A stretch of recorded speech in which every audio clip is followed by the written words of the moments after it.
Well, it's not exactly a constitutional crisis because there is no obligation for the Prime Minister to tell the leader of the opposition that he's about to conduct an airstrike. However, when the Prime Minister is somebody who arguably has a limited uh, hold on power, I mean, who voted for him? The people of Richmond in Yorkshire voted for him, nobody else.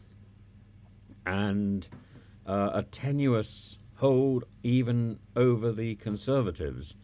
When the Prime Minister is in such a vulnerable position and such a fragile position, it makes sense politically for him to keep the leader of the leader of the opposition on board. And a decision to attack another country should be a decision taken by Britain as a country, as a nation, rather than by a government, and certainly not an autonomous decision of a petulant prime minister. So something that should be done with the support of the opposition. And there was a report at 10 o'clock that indeed, as had been rumoured, Labour had expected to be briefed about the bombing of Yemen, and Sir Keir Starmer, they say, was not informed before that bombing took place. So that's a clear statement that the claims made by Conservative spokespeople on the morning round of radio shows and television were duplicitous. They were a lie. They were not true. Whether the Speaker was informed, who knows? But the leader of the opposition was not informed. And so this is all about the belligerence of two people. Rishi Sunak, the current Prime Minister, and David Cameron, Lord Cameron, Greensill Company Cameron, Cameron rewarded for his austerity, rewarded for giving us Brexit.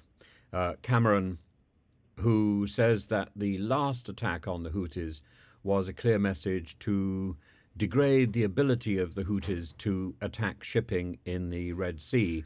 Could this be instead that David Cameron and David Cameron perhaps is trying to mitigate the appalling general election result? Rishi Sunak is even perhaps trying to win the general election result by leaping on the bandwagon of belligerent credibility. Should there be a debate, either before or after this sort of military action? Well, a debate gives Parliament an opportunity, well, gives some in Parliament an opportunity to grandstand, to be self-indulgent, to demonstrate their pacifist credentials or their bellicose credentials. But at the same time, despite all that grandstanding and finger wagging, such a debate is generally informative, and it does help to give us some idea of what is going on, the wider public. But I think there are two questions that need to be asked. First of all, why is it that the UK is involved in bombing Yemen? Why is it it's the UK that's supporting the US? Why not France? Why is the UK so tied up in this? This is the second time since the 11th of January that the UK has participated in what has been called proportionate and necessary strikes. Well, proportionate and necessary strikes that are basically not very efficacious. The eighth strike, what has it done? What has any of these strikes done except for stirred up a hornet's nest of frustration from Yemen? So the first question is, why is the UK involved in this campaign in the first place? And secondly, why are we conducting airstrikes in the Middle East without apparent consultation, without an apparent aim?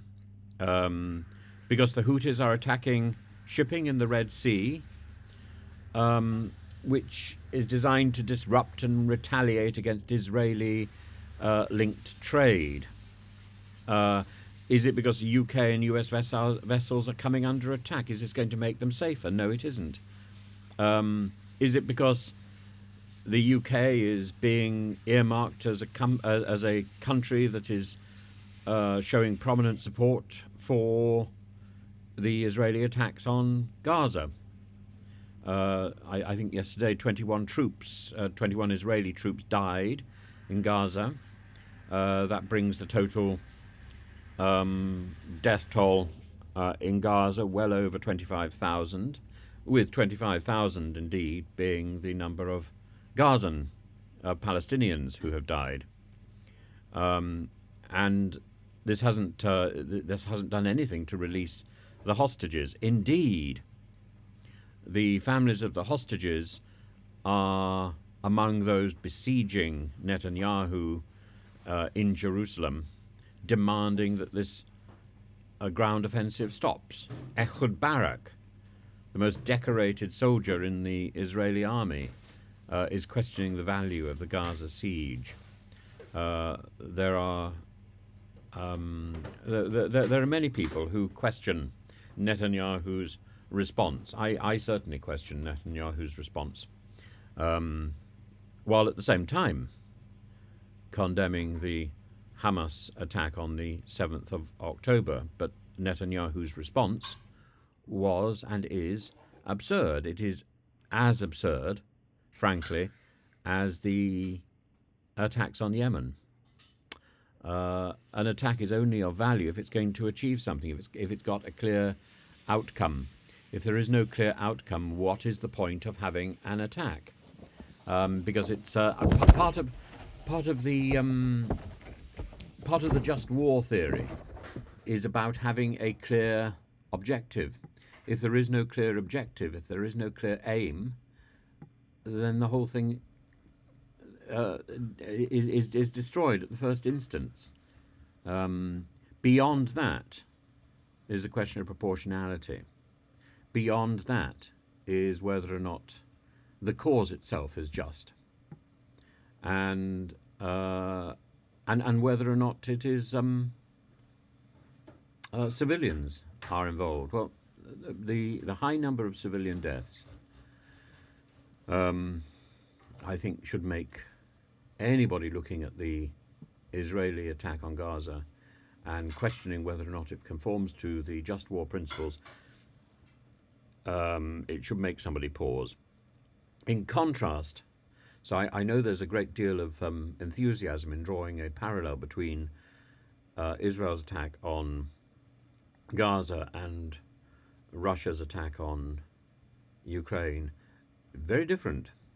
Ukraine is a sovereign nation. Russia is a sovereign nation. And there is an element of parity there. The Russian attack on Ukraine is an attack on a sovereign nation, an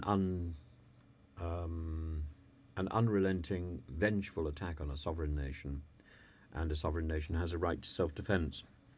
The attack by Israel on Gaza is a response to a terrorist atrocity, but it's a response to the wrong thing. It wasn't Gaza which attacked Israel, it was Hamas. And Hamas may be controlling Gaza, but Hamas is a terrorist organization. And you start to get into a complexity of issues. I think it's going to be very difficult for Israel to continue to defend their action in Gaza.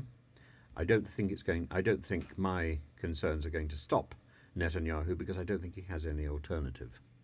And it's that lack of alternative which is the problem. And the same thing is true about Putin. While he's in the fridge, I don't think Putin has any alternative. He's already written what he thinks should be happening, and his minions outside the fridge are simply doing what has been written on a piece of paper. They have no ability to question him, because he's dead.